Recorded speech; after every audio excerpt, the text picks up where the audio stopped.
Love, Death and Robots Season 3 official trailer explained. The trailer has finally dropped. The third installment to Love, Death and Robots is something we've all been eagerly anticipating. So let's jump into it and see what's in store in this new season. So, here is Love, Death and Robots Season 3 official trailer explained. The trailer from the off does a great job at setting the tone and mood for the upcoming 9 episodes. It feels like it's going to be a dark volume for sure. Most of the 9 episodes that we got glimpses of appear to be focused around conflict, loss, and battle. The first story that we saw in the trailer was titled Bad Traveling, which looked as though it's going to be set up on a ship in which there are a swarm of small crab-like monsters and a large giant crab that the crew have to fend off, almost like a kraken. It looks as though the captain is being overthrown by his people when he states how he believes he's the only person who can keep the ship on a straight keel, alluding to the fact that maybe his crew have turned against him. Or an alternative view could be that the crabs that look as though they've taken over the ship are going to kill him, but he's referencing that he can keep the crew under control and make them not rebel in order for the monsters to get what they want. I think it could likely be the second option. The second story that we saw was titled The Very Pulse of the Machine. This one was quite vague in showing us what it was about. It looked like the main character was on an alternative planet and her crewmate who she was tied up to appeared to have been killed, or has died of natural causes, as it looked like she was pressing on whilst they were being dragged behind and tied to her. We saw what looked like the cliffs and structures in the form of a human body, so maybe this could be something that happens at night on the planet, or it could purely be inside of her mind, as she did voice over voyaging through strange eons of thought. So that could be an interesting one for certain.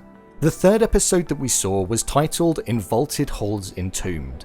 This was one that drifted over extremely quickly. It appeared that there were soldiers fighting inside of a tomb, and they were fighting these ancient creatures. Maybe they've stumbled across something that they shouldn't have done when on a mission, and now they have to deal with the repercussions. That's my guess anyway. Jibarro was the fourth episode to be shown to us in the trailer. Now this one looked extremely interesting. The definition of a Jibarro is a Puerto Rican small farmer, rural worker, or laborer in mountainous regions, so maybe it could be set in that environment. It definitely looked like a rural setting. It looked like there was a battle taking place too.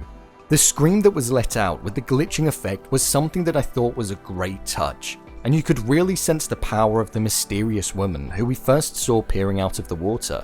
I'm assuming she is the enemy, but it looks like one of the soldiers is likely going to be falling in love with her, or is going to be put under a spell. That one looks like one of the best for certain. Swarm was the fifth preview that we got. This looked like one that's going to be focused around human expansion, and along the same route as what we tend to see when we hear people talking about the colonizing of Mars. However, the Swarm looks like an underwater version of this, meaning humans won't need to leave the planet. It sounded as though the planet in this episode was at a point where human expansion has reached a chaotic point, and the Swarm was something that solved it. But my guess is that something is definitely going to go wrong. The sixth episode in the show, and that was included in the trailer, was titled Mason's Rats, and I feel this could be more of the comedic approach, almost like the cat having thumb theories. This looked as though rats have somewhat been able to become self-aware in the sense that they can think for themselves. The character stated how evolution is forcing the animal kingdom to adapt. Maybe some form of testing that we humans have done on rats is what has led the rats to get to a point where they have an army for themselves. Maybe we've sped up their evolution. It looked like they were also against a robot, so one could assume that it could have been brought in to exterminate them, but it looks as though they're putting up a fight. The seventh episode was extremely familiar. The sequel we'd all been waiting for around 3 robots titled Exit Strategies. This is definitely going to be the comedic episode out of the bunch, and it will likely focus on them wanting to escape from Earth, following what we saw in the first season with them.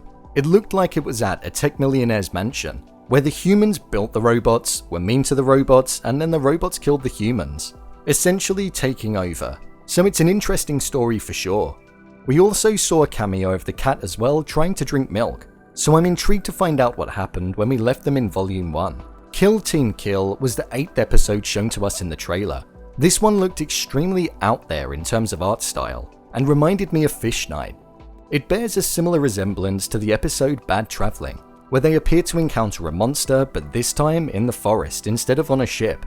and they need to take it down. It also reminded me of Suits from Volume 1.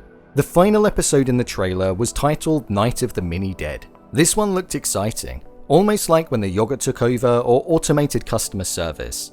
To me, it had that feel. It looks like it's going to be under one night, almost like The Purge, where a mini version of the cities that we know come under attack by the people, where maybe there are no rules. I'm intrigued to see where this small environment is going to be contained, but that's the initial impression I get from it.